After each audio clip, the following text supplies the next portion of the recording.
रहो मौत का खुदा हमारे साथ, हम फले फूलेंगे इस देश में, आशीषों के अधिकारी होंगे, हम दाएं बाएं फैलेंगे प्रभु के अनुग्रह से।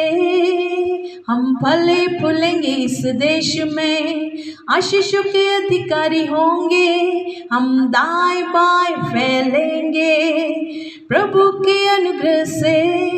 जो उसने कहा है वो पूरा करेगा और हम भी पाएंगे रहो वो। जो उसने कहा है वो पूरा करेगा और हम भी पाएंगे रहो।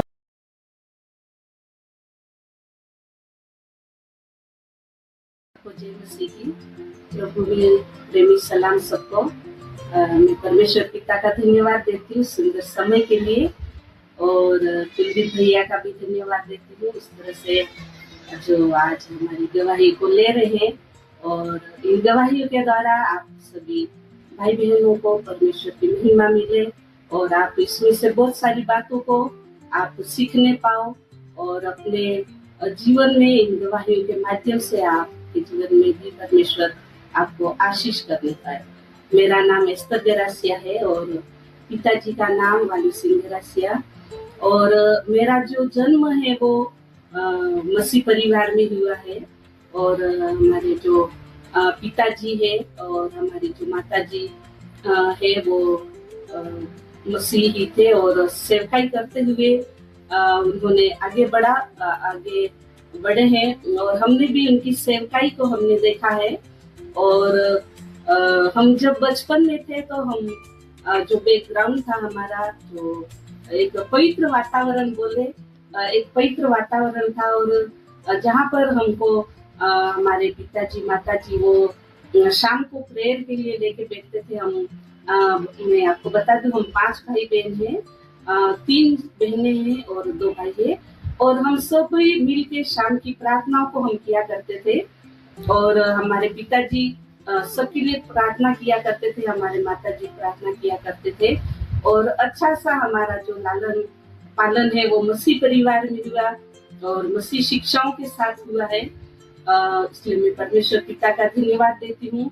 और जैसे जैसे हम बड़े होते गए हमने प्रार्थनाओं को सीखा है, बाइबिल के वचनों को हमने सीखा है, और सबसे बड़ी बात करूँ तो हमारे जो पिताजी का जो प्रभाव है वो मेरे जीवन में बहुत ही पड़ा है पिताजी का।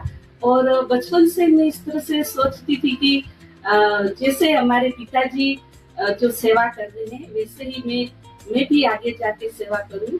और बहुत सारे जो मेहमान वगैरह जो पासवान हमारे घर पर मेहमान के रूप में आते थे और ये लोग प्रार्थना करते थे, और उन्होंने कई बार मेरे लिए प्रार्थनाएं की और भविष्यवाणी किया कि ये बेटी है वो बड़ी होकर प्रभु की सेवकाई करेगी।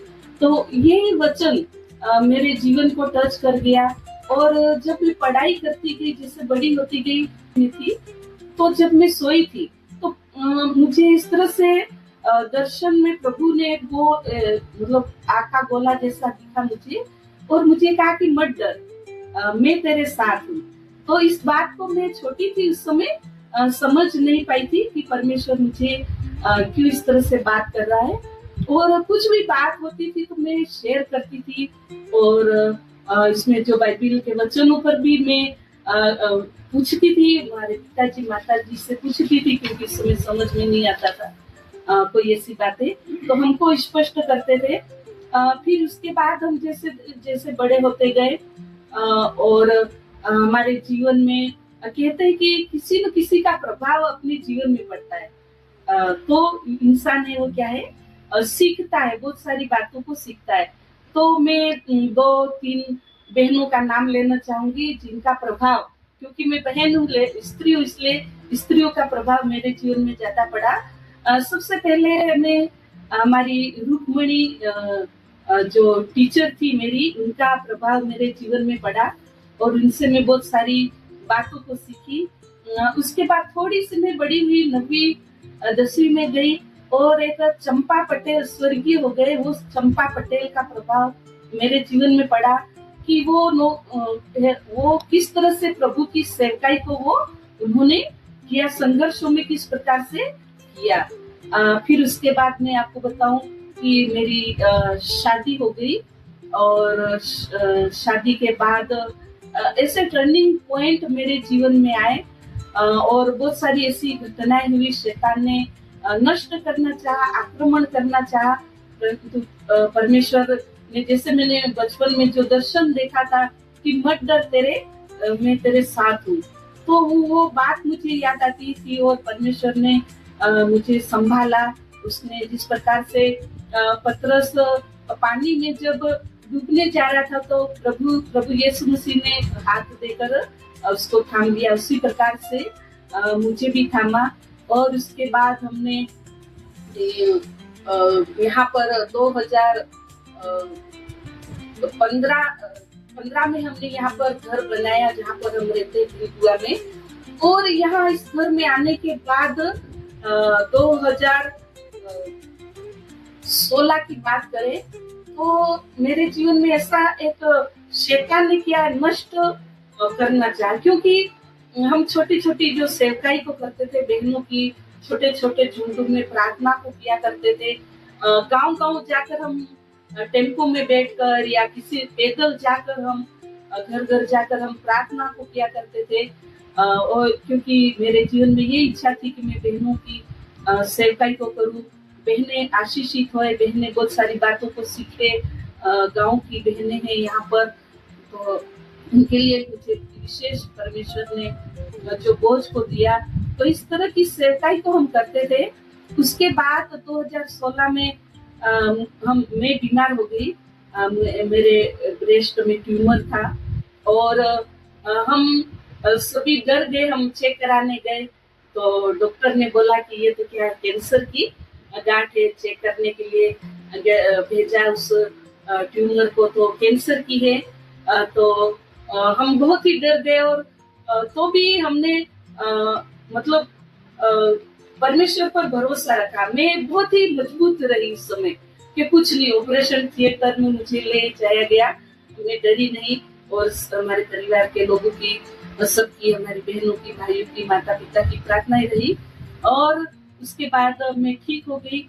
और 15 दिन के बाद मैं जब घर में आई तो वापस से जो भैया उस समय जो गठान थी, जो ट्यूमर था, वो कैंसर का थोड़े लेट आता है ना, जो चेक करके आता है, अहमदाबाद वगैरह भेजते हैं, तो वो रिपोर्ट वापस आ गई।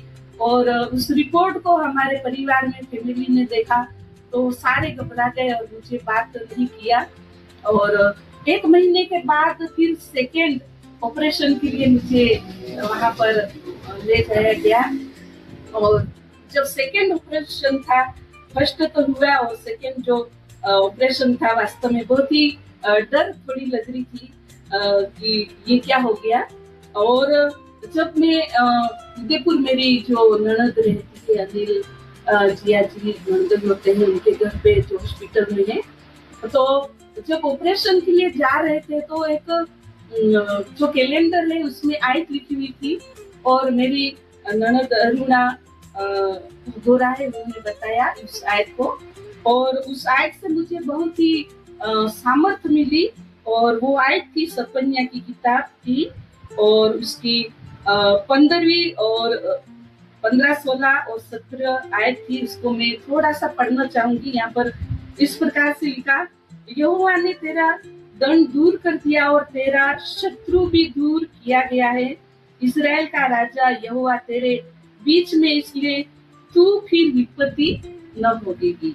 और उसके बाद 16वीं आयत है, उस समय यरूशलेम से यह कहा जाएगा, हे सिय्योन मत डर, तेरे हाथ ढीले न पड़ने पाए, तेरा परमेश्वर यहोवा तेरे बीच में है, वह उद्धार करने में पराक्रमी है, वह तेरे कारण आनंद से मगन होगा, वह अपने प्रेम के मारे चुपका रहेगा, फिर ऊंचे स्वर से गाता हुआ तेरे कारण मगन होगा।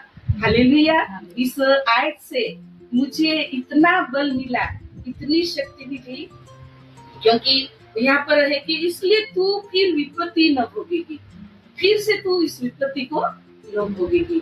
और इस आयत को मैंने क्लेम किया, प्रार्थना किया, और मुझे परमेश्वर ने बल और शक्ति और सामर्थ्य दी। और सेकेंड बार जब ऑपरेशन थिएटर में ले जाया गया मुझे, और वहां पर थोड़ी सी डर लग रही थी, और वहां पर थोड़ी देर बाहर भी रखते थे। मैंने डॉक्टर को बोला कि मुझे तो आप जल्दी से अंदर ले जाइए, मुझे बाहर ज्यादा मत रखिए। और जो अंदर जो डॉक्टर था वो भी कि आप इतने में वापस आ गए। तो मैंने कहा तो ये तो प्रभु की इच्छा है, और आप लोग जो डॉक्टर है परमेश्वर किसी न किसी रीति से मुझे जरूर ठीक करेगा, चंगाई देगा। और जल्दी से मेरा ऑपरेशन हुआ और मुझे निकाला गया। और 2016 से आज तक मुझे कुछ भी नहीं हुआ। मैं सिर्फ डॉक्टर ने 1 महीने की दवाई दिया था, और उसके बाद में फिर कभी गई नहीं, कुछ भी कीमो वगैरह ऐसा कुछ भी नहीं किया। और इस आयत को मैंने क्लेम किया कि तू, क्योंकि परमेश्वर ने बात की, और परमेश्वर अपने लोगों से वचन से बात करता है, दर्शनों से बात करता है, सपनों से बात करता है। तो मैं इस आयत को मैंने क्लेम किया, और इतनी मजबूताई के साथ कि तू फिर विपत्ति न भोगेगी। आप परमेश्वर, आपने मुझे बोला, इसलिए मुझे वापस हॉस्पिटल जाने की कोई जरूरत नहीं है। तो इस तरह से 2016 से आज तक मेरे जीवन में मुझे उस दूसरे छोटी मोटा जैसे बुखार वगैरह ऐसा आया, पर इस तरह से कोई भी मतलब दर्द नहीं हुआ, कुछ भी मेरे जीवन में नहीं हुआ। और परमेश्वर ने मुझे इस तरह से चंगाई को दिया। तो कहने का मतलब है कि शैतान, परमेश्वर, क्योंकि परमेश्वर का वचन कहता है कि गर्भ में रचने से पहले ही मैंने तुझे चुन लिया। तो परमेश्वर ने पहले ही चुन लिया, पर क्या शैतान किसी न किसी रीति से उसकी सेवकाई को रुकवाने के लिए, नष्ट करने के लिए कुछ न कुछ हथियार को अपनाता है। तो उस शैतान हमारे परिवार पर हावी न होने पाया, और हमने प्रार्थना करते रहे, और उसकी सेवकाई को हमने चालू ही रखा। और तो जो कोरोना काल हुआ था 19-20, और हम सेवकाई को करते गए बहनों के बीच में छोटी मोटी, और बहुत सारे जो भविष्यवाणियां मेरे, और मैंने सोचा कि नहीं, कुछ भी हो जाए परमेश्वर मुझे बल और शक्ति और सामर्थ्य देगा, परमेश्वर की सेवकाई को और बढ़ाना है। इस तरह से सोचा। और जब 2019-20 में जब कोरोना काल आया, और ऑनलाइन जो मीटिंग वो स्टार्ट करी हमने, बेतेल महिला उत्थान ग्रुप करके जो हमने स्टार्ट किया। और इसमें बहुत सारी बहनें जुड़ी, और बहुत सारी भाइयों और बहनों ने चंगाई को प्राप्त किया, उन्होंने आशीष को प्राप्त किया बहनों ने। और इस तरह से हमने 2023 में हमने जो कन्वेंशन फर्स्ट किया बहनों का, बड़े रूप में हमने किया, परमेश्वर ने हमको सफलता दी। फिर 23 में किया हमने, 23-24 में किया, परमेश्वर ने और भी हमको विस्तार दिया बहनों के बीच में काम करने के लिए। और 2025 में किया, और 2026 में भी हम तैयारी कर रहे, हम बड़े से बड़ा हम बहनों का प्रोग्राम करें, और बहुत सारे लोग, बहुत सारे भाई बहनें इस कन्वेंशन के द्वारा, मीटिंगों के द्वारा आशीष पाने पाए। और एक कुछ मैं भूल रही हूँ, जब मैंने इस प्रोग्राम जो कन्वेंशन के लिए जो शुरुआत किया, तो उस समय मैं अकेली खड़ी थी, और मैंने 2-4 हमारे बेतेल ग्रुप चल रहा था, उसमें भाई भी उसमें इन्वॉल्व थे। तो मैंने 1-2 भाइयों से जो हमारा सहयोग करते हैं, तो उनसे मैंने पूछा, तो उन्होंने कहा कि हम मीटिंग अपन करेंगे, और आइए आप मीटिंग में बात कीजिए। और अच्छे जो लीडर थे, जो सहयोग करने वाले, वो एक जगह पर इकट्ठा हुए, और वहां पर मैं अकेली थी, और मैंने उस बात को उनके सामने शेयर किया। तो उन्होंने, हाँ हम बहन सिस्टर आपका सहयोग हम जरूर करेंगे। और एक पास्टर जॉन करके है, उन्होंने मुझे बहुत उत्साह दिया, कि उन्होंने बोला कि एक अकेली महिला ने आह्वान किया है तो अपन को क्या है, साथ देना चाहिए, सिस्टर का साथ देना चाहिए। तो इस बात से मुझे बहुत ही प्रोत्साहन मिला। उसके बाद भाई लोगों ने भी हमारे बहुत सहयोग किया और हमने 2025 का जो प्रोग्राम किया उसमें भी भाइयों ने बहुत ही सहयोग किया। और उसके बाद बहुत सारी बहनें हमारी रूथ सिस्टर आगे, उसके बाद और बहुत सारे हमने बेहतर महिला ग्रुप बनाया, उसमें बहुत सारी बहनें इन्वॉल्व हो गई और उसमें हमारी जो चेन प्रेयर भी चलती है और हम रात को भी उठकर हम प्रार्थना को करते हैं। हमारी प्रार्थनाओं को प्रभु ने सुना है और आगे हम जब तक जिंदा रहे, इस पृथ्वी पर जिंदा रहे, मैं ये सोचती हूँ कि मैं प्रभु की सेवकाई और अधिक ऐसे मैं करती जाऊं और हमारे परिवार का भी सहयोग रहा और हमारे बच्चों को भी और हमारे सर है उनको भी परमेश्वर ने आगे बढ़ाया। मतलब कहने का है कि पूरे परिवार को परमेश्वर ने सेवकाई के लिए आगे बढ़ाया, इसलिए मैं परमेश्वर पिता को। आपको जय मसीह की। मैं आपसे गवाही से बहुत उत्साहित हूँ। प्रभु हम सबकी मदद करे। प्रश्न यह है कि प्रभु यीशु को मानने से आपके जीवन में क्या बदलाव आया? देखिए, हम बचपन में ही प्रभु यीशु मसीह को मान रहे हैं वैसे तो, परंतु जैसे जैसे बड़े होते जाते हैं या संगति का कोई असर रहता है तो उसमें क्या है, थोड़ा सा परमेश्वर को मानने में पीछे भी हट जाते हैं। और बदलाव की बात करें तो हम वचन को मजबूती से हम पकड़े रहेंगे तो परमेश्वर का वचन हमारे जीवन में काम करता है। और जैसे कि प्रेरितों के काम एक में के आदि में वचन था, परमेश्वर वचन आदि में वचन था और वही वचन है वो देहधारी हुआ, उसने देह को धारण किया। जैसे कि प्रभु यीशु मसीह ने देह को धारण किया तो वो वचन से ही माता मरियम से बात की, जिब्राइल जो स्वर्गदूत ने की वचन से उनसे बात की और वचन से ही वो क्या है, गर्भवती हुई। तो कहने का मतलब है कि वचन ही क्या है, हम वचन में ही हम अगर मजबूत रहेंगे तो क्या है, हम हमारा जीवन है वो क्या है, अंश अंश करके बदलता जाएगा और हम मसीह में क्या होते जाएंगे, हम मजबूत होते जाएंगे। Thank you sister. जब आपका दूसरा ऑपरेशन हुआ तब प्रभु ने वचन से बातचीत किया, तब आपको कैसा लगा? वचन जैसे कि हम बचपन से ही पढ़ते आ रहे हैं वचन को, और मैं तो यही सोचती हूँ कि वचन जो है वही क्या है, भविष्यवाणी। वचन परमेश्वर से बोले गए ये वचन है और इन वचनों को अच्छे से हम उसका अनुसरण करेंगे, फॉलो करेंगे तो यही हमारे जीवन में यही वचन क्या करता है, हमसे बात करता है और वही हमको मजबूती देता है। कोई भी परिस्थिति हो, कोई भी समस्या हो, हम वचन में जाएंगे, उस वचनों को पढ़ते जाएंगे दिन प्रतिदिन, क्योंकि बाइबल में बहुत सारे ऐसे वचन हैं जो हमारे आध्यात्मिक जीवन को क्या करता है, वो मजबूत करता है।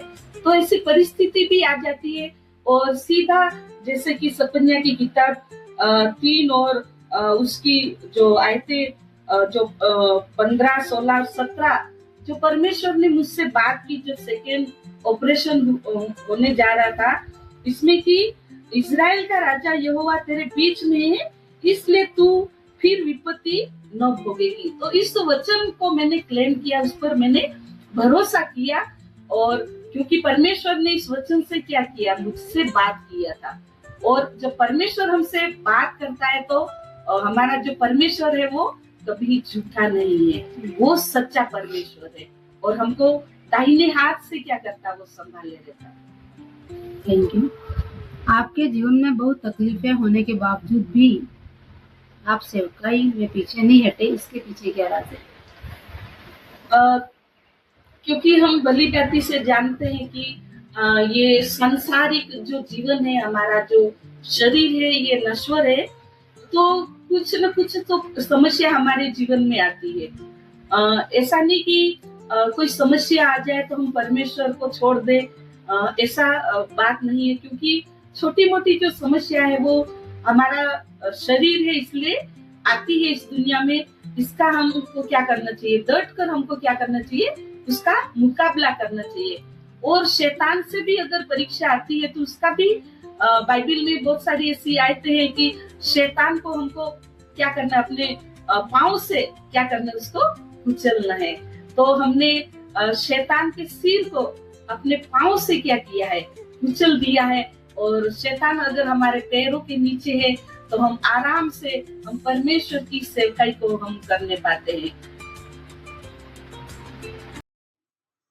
रहोबोत का खुदा, रहोबोत का खुदा, रहोबोत का खुदा हमारे साथ।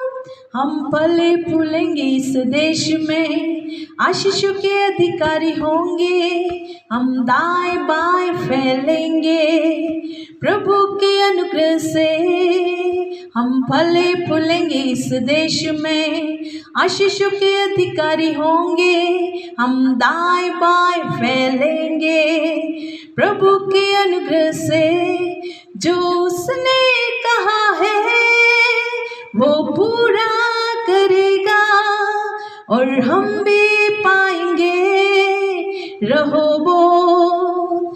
जो उसने कहा है वो पूरा करेगा और हम भी पाएंगे रहोबोत, रहोबोत।